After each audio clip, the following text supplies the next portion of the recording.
चंद सवालात हैं। अच्छा, एक सवाल पहले एक मोमिन ने पूछा है, फरमाते हैं कि आपने परसों के जो सवालात के जवाबात में ये कहा था कि जो माल आपने हराम में ख़र्च किया है उसका खुम्स देना वाजिब है। तो वो कह रहे हैं कि एक मोमिन ने इनको कहा है कि मौलाना साहब ने ये कहा है कि आप हराम में पैसा खर्च करते जाओ, बस आपको एक काम करना है कि सिर्फ उसका खुम्स देना है। तो अलयाज़ बिल्लाह अस्तग़फिरुल्लाह, ना मेरा मकसद ऐसा था, ना हमारी वीडियोस भी मौजूद हैं अभी तक।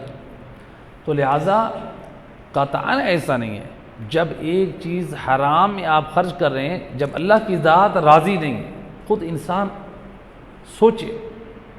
अब अगर कोई शख्स ये गलत समझ रहा है, ये उसकी शरई ज़िम्मेदारी है, या वो अपने आप को धोखे में रख रहा है। क्या हमारी अक्ल ये बात कबूल करती है उधर से हम कहें कि हराम में माल खर्च करें और सिर्फ खुम्स निकाल दें? हराम में जो खर्च कर रहे हैं वो हराम कर रहे हैं, वो गुनाह है, उसकी तौबा भी करना वाजिब है। अगर तौबा न की तो खुदा की बारगाह में उसके बारे में ज़रूर सवाल होगा। और दूसरा, हमने सिर्फ ये बताया है क्योंकि जो सवाल किया गया था उसमें कि हराम में जो आपने खर्च किया है उसका खुम्स निकालना भी वाजिब है। लेकिन जो हराम में खर्च किया है आपने, वो तो हराम काम अंजाम दिया आपने। मसला आपने जुआ खेला है, हराम में आपने जुआ खेलने का, मसला ताश के साथ आपने शर्त लगाई या शतरंज के साथ शर्त लगाई। शतरंज और जो ताश है, कार्ड, उनका खेलना हराम एक, और शर्त लगा के माल को ज़ाया किया, ये दो हराम किए। लिहाजा वो हराम है और गुनाह ने कबीरा में से है। इस एक बिरादर के चंद सवालात हैं। पहले सवाल में फरमाते हैं, टेलीविज़न पर जो बेपर्दा ख़वातीन होती हैं उनको देखने के लिए शरई हुक्म क्या है? ये अक्सर अहले ईमान सवाल करते हैं। टेलीविज़न पर जो बेपर्दा ख़वातीन हैं, देखिए पहले दो शर्तों को सामने रखें। एक शर्त ये है कि शहवत और लज्जत की निगाह से न देखें, पहली शर्त। दूसरी ये है कि हराम में मुब्तला होने का खौफ ना हो, ये दूसरी शर्त। इन दो शर्तों के साथ 6 औरतें जो बेपर्दा हैं उनको देखना जायज़ है, उनकी शर्मगाहों को देखना जायज़ नहीं। 6 औरतें जो उनके बाल खुले होते हैं, मसलन उनकी कलाइयाँ हैं, उनकी गर्दन है, तो या उनके मसलन पाँव हैं, आप उनको देख सकते हैं। 6 किस्म की औरतें, इन दो शर्तों के साथ। पहली खातून, फ़िक़्ह में एक खातून पहली खातून जिसको कहते हैं मुबतज़िला। मुबतज़िला वो खातून होती है जिस खातून को रोका जाए, यानी उसको पर्दे की ताकीद की जाए, लेकिन वो खातून ना माने, बेहिजाबी करे। तो लिहाजा ऐसी खातून के बाल या जो चीज़ें वो नुमायाँ कर रही हैं उसको आप देख सकते हैं। अब ये जिस औरत को हम पर्दे के लिए रोकते हैं वो नहीं रुकती, ये हमें मालूम है कि उसे रोकेंगे फ़ायदा नहीं होगा।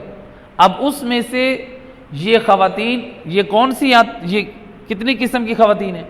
ये आपको टेलीविज़न में मिलेंगी, आपको बाज़ारों में मिलेंगी, आपको एयर होस्टेस की शक्ल में मिलेगी, आपको जो है बस होस्टेस की शक्ल में, नर्स की शक्ल में, या इसी तरह से दीगर इदारों और कंपनियों में जो लेडीज़ या मोबाइल कंपनीज़ में जो बैठी होती हैं, जो अपने पर्दे की परवाह नहीं करती, रोकने से भी वो नहीं रुकेंगी, ऐसी ख़वातीन को उन दो शर्तों के साथ देखना जायज़ है।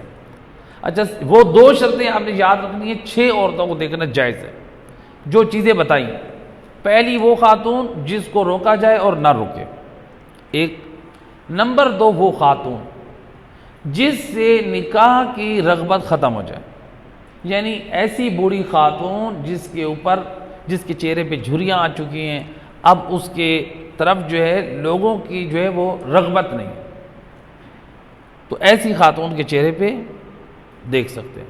लेकिन बूढ़ी खातून, इसके ऊपर पर्दा साकित हो गए 50 साल से जो ऊपर होती है, जब मेंसेस ख़त्म हो जाए 50 साल या 60 साल बाद, मसलन से ये ज़ादी है, लेकिन इस पर्दा साकित हो गए, इसका मतलब ये नहीं है कि ये लिपस्टिक लगा के मेकअप करे, वो हराम है। ये दूसरी औरत कौन है? बूढ़ी खातून। तीसरी बच्ची, नाबालिग बच्ची, 7 साल 8 साल, अभी 9 साल चांद के हिसाब से मुकम्मल नहीं हुए, उसको भी आप देख सकते हैं।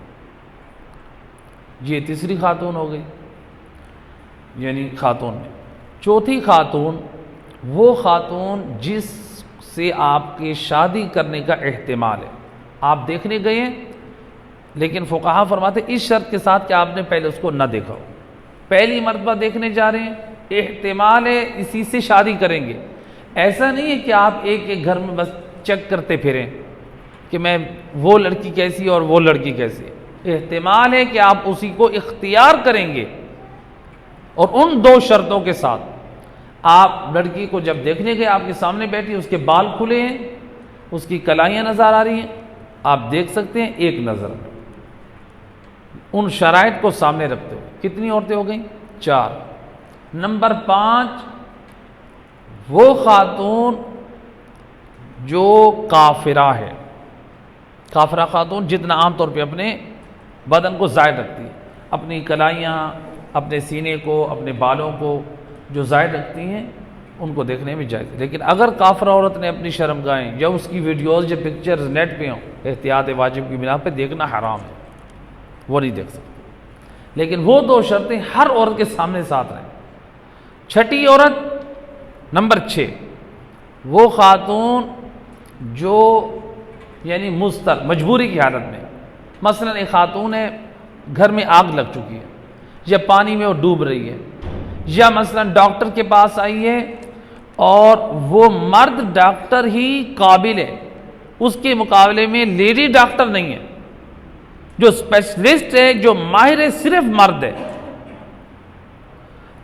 जब सिर्फ मर्द हो तो फिर खातून, अगर तकाजा हो कि उसके बदन को कोई हिस्सा जाहिर किया जाए, मसलन उसकी टांग पे या उसकी कलाई पे खारिश है, तो वो हिस्सा जाहिर करना है, तो फिर वो उसके लिए जायज़ है बाअमरे मजबूरी।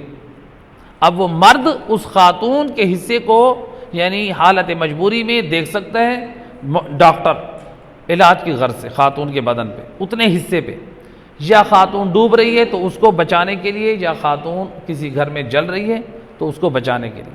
तो ये शराइत हैं, ये 2 शराइत, हराम की शहवत की लज्जत ना हो और हराम में मुब्तला होने का खौफ ना हो, तो इन 6 ख़वातीन को देखना जायज़ है। लेकिन जो है, एक सलावत पढ़ते मोहम्मद वाले बैठ।